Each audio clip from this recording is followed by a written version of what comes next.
Olá, estudante! Continuando a semana de acolhimento do ciclo 2, quero lembrar que o PET 2 está disponível para download no nosso site estudeemcasa.educação.mg.gov.br. Quem está aqui comigo é a professora de Química, Débora Mendonça. E nessa aula nós vamos retomar o tema separação de misturas, que foi necessário para que os alunos pudessem resolver os exercícios do PET 1. Não é isso, professora? Exatamente. Então, no volume 1, nós trabalhamos o que seriam misturas, definimos misturas homogêneas e misturas heterogêneas. Fizemos também um processo de como entender os processos de separação das misturas homogêneas e heterogêneas. Então, eu trouxe para vocês um exercício que vamos tentar trabalhar com todo o conhecimento que adquirimos com este volume 1, que vai ser muito necessário para o volume 2. No volume 2, nós vamos trabalhar transformações químicas. E para isso, vocês têm que ter essa ideia do macro que nós trabalhamos aqui nesse volume 1. Então, vamos comigo? Então, trouxe a atividade 1 da semana 3, da página 46. Nessa atividade, ele fala que um sistema heterogêneo bifásico é formado por 3 líquidos diferentes, A, B e C, e dá as características de cada um deles. A e B são miscíveis entre si, ou seja, eles se misturam, enquanto B é immiscível tanto a A quanto a B, ou seja, ele não se mistura a nenhum dos dois. E A e B é mais volátil. Então, eu vou usar aqui para a gente ter uma ideia melhor do que seria esse exercício. Então, ele está falando que nós temos 3 líquidos, só que ele forma um sistema bifásico. Lembra da água e do óleo? É um sistema bifásico. Nós temos também algumas soluções hidratantes que a gente usa depois do banho, bifásico. Solução para tirar maquiagem, bifásica. O que é isso? Nós vemos ali 2 camadinhas, né? Quando a gente deixa ali aquela solução parada, a partir de um tempo, você vê que existe uma separação ali. Então, isso seria o bifásico. Lembrando que nós temos a solução, a substância, o líquido A, o líquido B e o líquido C. Dentre eles, o C é quem não se mistura a ninguém e o A se mistura com o B, ok? Como o exercício não fala para mim qual que é mais denso ou menos denso, eu vou optar por colocar o C aqui embaixo e o líquido A mais B aqui em cima. Sendo que o A é aquele que é mais volátil, ou seja, ele evapora com mais facilidade. Bom, como que seria o método de separação dessa mistura, do que está acontecendo aqui, desse sistema? Se colocássemos esses líquidos em algum recipiente que houvesse uma torneira, ou seja, eu conseguisse abrir essa torneirinha aqui e sair aqui só o líquido C, tá vendo como ele está embaixo? Depois, quando eu estivesse próximo dessa linha que faz a separação, eu fecharia. Então, o que eu ia ter? Eu ia ter aqui embaixo um recipiente apenas com o líquido C, certo? Esse tipo de separação, quando faz assim, que você deixa um tempo e eles vão se separando, é chamado de decantação. E o A e o B, como que eu posso fazer para separá-los? Bom, o A, ele é mais volátil, quer dizer que ele tem uma temperatura de ebulição diferente da temperatura de ebulição do B. Então, a temperatura de A é diferente da temperatura de ebulição de B. Ele é menor, porque ele é mais volátil. Então, existe uma técnica chamada de destilação fracionada, que nós vimos no volume 1, que é justamente isso. Eu tenho essa diferença de temperatura de ebulição e eu consigo retirar um líquido e depois o outro. Então, a outra forma de separar seria a destilação fracionada. E aí, vamos olhar nas alternativas o que nós temos? Então, aqui nós temos centrifugação e decantação. Centrifugação, gente, lembra da centrífuga de máquina de lavar que fica rodando? Imagine que em cada buraquinho ali eu conseguisse colocar tubinhos e eu conseguisse girar. Então, a centrifugação é quando eu acelero o processo de decantação. Decantação e fusão fracionada. Bom, não é o que nós chegamos. Filtração e centrifugação, filtração e destilação fracionada, letra E. Decantação e destilação fracionada. Foi o que nós vimos que seria a resposta adequada. Bom, essa atividade é para a gente poder fazer um resumo, para a gente poder entrar agora em cima desses conceitos. Então, o que seria uma destilação? Destilação nós temos dois tipos. Então, eu vou falar para vocês agora da destilação simples. Então, a destilação simples acontece quando eu tenho uma mistura entre o sólido e o líquido e essa mistura se torna uma mistura homogênea, ou seja, o sólido se dilui totalmente no líquido. Dessa forma, então, eu vou colocar essa mistura homogênea em um processo onde eu vou separar o líquido do sólido, ok? Bom, aqui eu trouxe uma representação gráfica de como seria esse processo no laboratório. Então, eu tenho aqui o bico de Bunsen. O bico de Bunsen vai fornecer energia para o meu sistema. Dentro desse balão de vidro, eu tenho o sólido diluído no líquido. E ele vai ser aquecido. Quando chega a temperatura de ebulição do líquido, ou seja, a passagem do líquido para o gasoso, esse vapor vai passar por esse tubo e entrar por esse braço. Aqui eu terei o condensador, que é como se fosse um tubo dentro de outro tubo. E esse vácuo que existe, esse espaço que existe entre os tubos, eu vou ter ali a passagem de água. Como a água vai estar a uma temperatura menor do que o vapor que está ali, que vai estar passando por ali, eu vou fazer a transformação do vapor, do gás que está ali dentro, de novo para o líquido. Dessa forma, eu consigo separar aqui no Erlenmeyer apenas o líquido. Então, imagina que eu tenho uma solução ali de um sal diluído no líquido. Então, o que vai acontecer? O líquido pode ser, por exemplo, uma água. A água vai evaporar, vai passar por esse braço como vapor. Aqui no balão vai ficar retido o sólido, o vapor de água vai passar pelo condensador e vai passar novamente para o estado líquido, caindo aqui como o destilado, ok?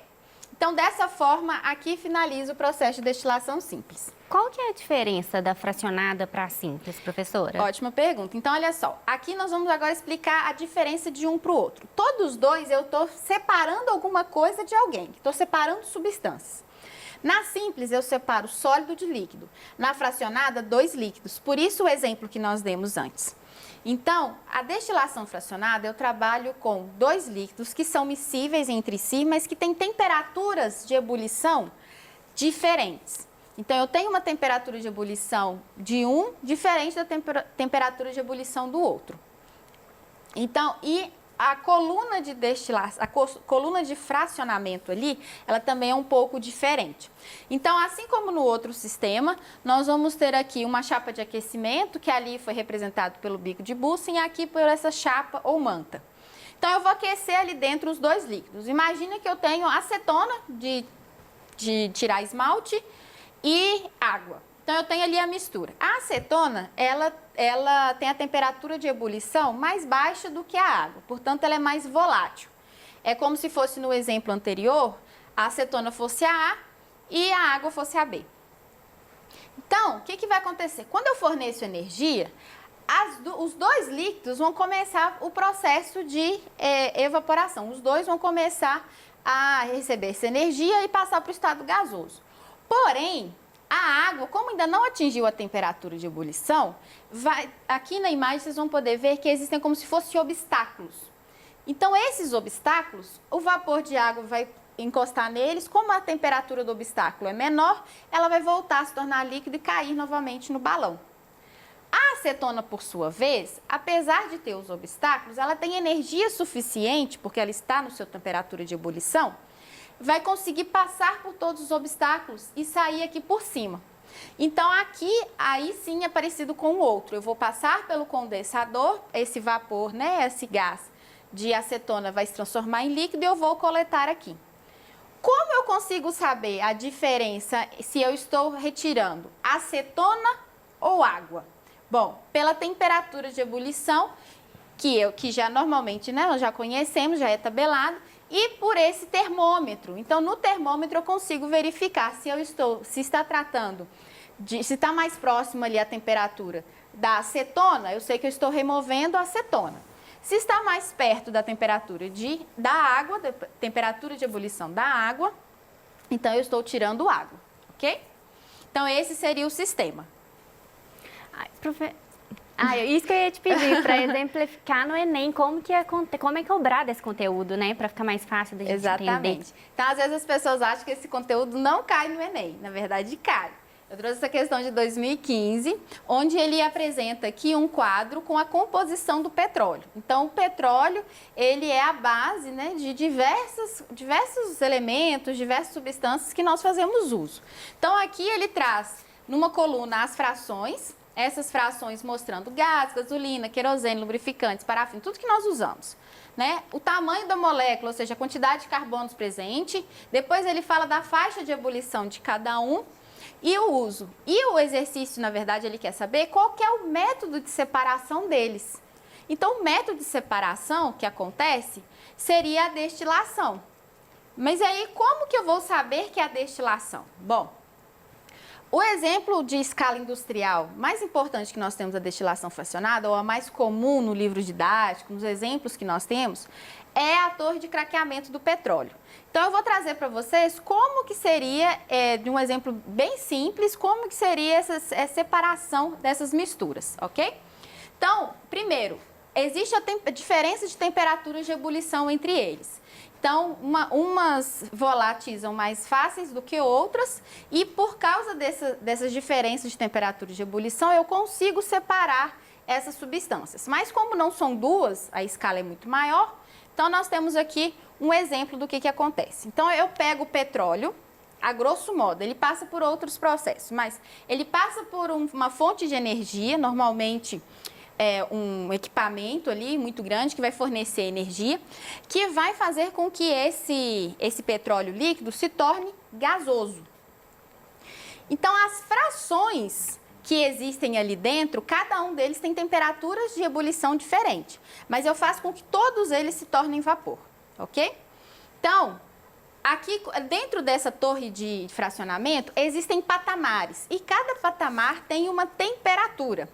Então, quando esse vapor passa por esse patamar e esse patamar tem uma temperatura de ebulição, tem uma temperatura menor que a temperatura de ebulição do gás, o que vai acontecer? Quando ele passar pelo patamar, ele vai se liquefazer, ou seja, ele vai se condensar, passar para o estado líquido. Então, ali ele vai ficar retido como líquido. E os demais que estão no estado gasoso vão borbulhar ali no líquido e passar para o próximo patamar. Se uma fração tiver uma temperatura de ebulição ali menor do que maior do que o patamar, vai se condensar, se transformar em líquido e assim por diante. Então, nesses patamares aqui, eu recolho o líquido. Então, aqui em cima eu tenho a nafta a 70 graus e aqui embaixo, por exemplo, eu tenho o fuel a 600 graus. Então, à medida que eu subo a coluna, eu vou diminuindo a temperatura de forma que esses gases, então, se condensem e passem para o estado líquido, ok? Então, a resposta certa a esta questão seria destilação, letra B. Nesse exercício, ele não fala destilação simples ou destilação fracionada, mas o aluno precisa entender um pouquinho sobre destilação para entender que ali se trata de uma destilação fracionada. Bom, uma segunda questão do Enem vem falando agora sobre o ar. Então, a composição do ar, e nós precisamos, então, separar esses compostos, principalmente oxigênio, nitrogênio e argônio. Como que é feito isso? Então, nesse processo, o ar é comprimido, se liquefaz, em seguida ele é expandido, volta ao estado gasoso e seus componentes se separam um a um. A ordem de separação dos gases na coluna de fracionamento está baseada em qual propriedade? Então, olha só, ele já falou que os gases estão na coluna de fracionamento, ou seja, ele já está passando por um processo de destilação.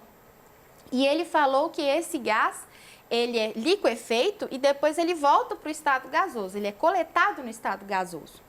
Então, vamos entender um pouco, e tem aqui as opções. Letra A, pressão parcial. Letra B, densidade dos gases.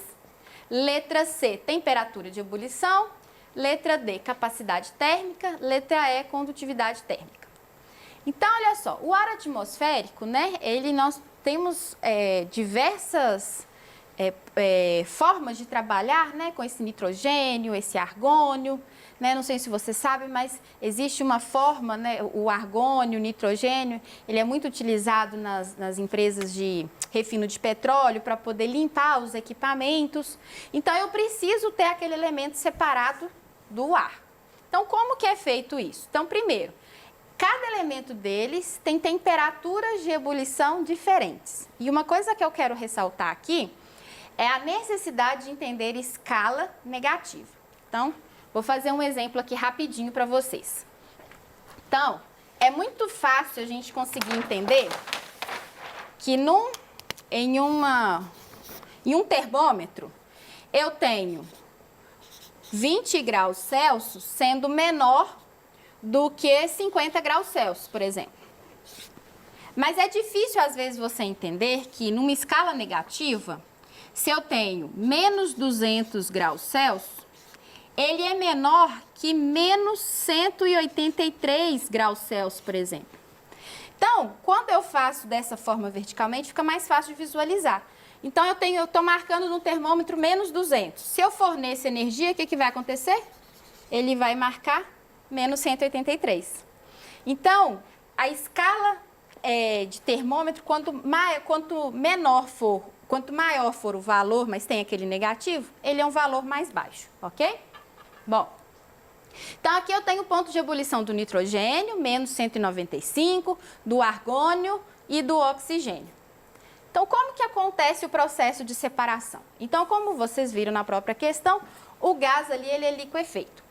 Então, ele passa por uma gândula, né? Ele entra sobre uma torre de fracionamento. E enquanto que no petróleo nós tínhamos patamares, certo? Aqui nós vamos ter como se fosse placas furadas.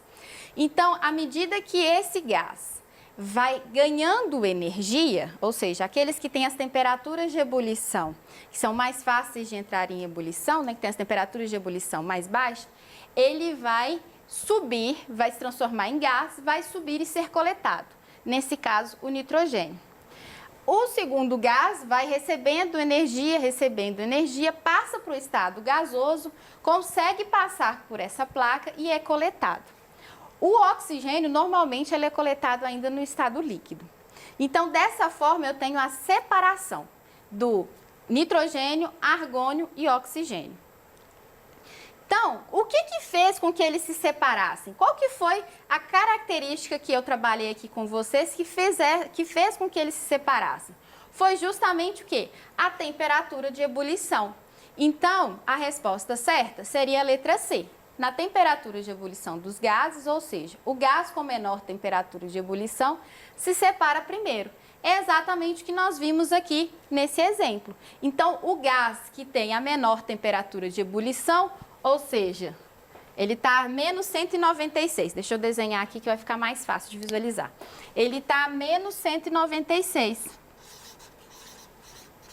Então, eu preciso fornecer pouca energia, ele já vai entrar no estado gasoso, ou seja, ele já vai ter energia suficiente para entrar no estado gasoso e vencer ali a coluna e passar ali pela retirada dele. Então, diferente do craqueamento de petróleo, onde eu retiro o petróleo de gás, ele se transforma em líquido e retiro ele em líquido, aqui eu tiro esses compostos em forma gasosa.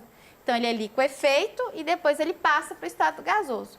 Mas as duas formas eu tenho um fracionamento da mistura. Ou seja, nas duas formas eu tenho uma destilação fracionada. E o que faz com que essas substâncias sejam separadas da mistura é justamente que cada fração tem a sua temperatura de ebulição diferente. Bom, essa é a aula de hoje. Eu quero agradecer a todos, muito obrigada por esse momento. Abraços virtuais a todos.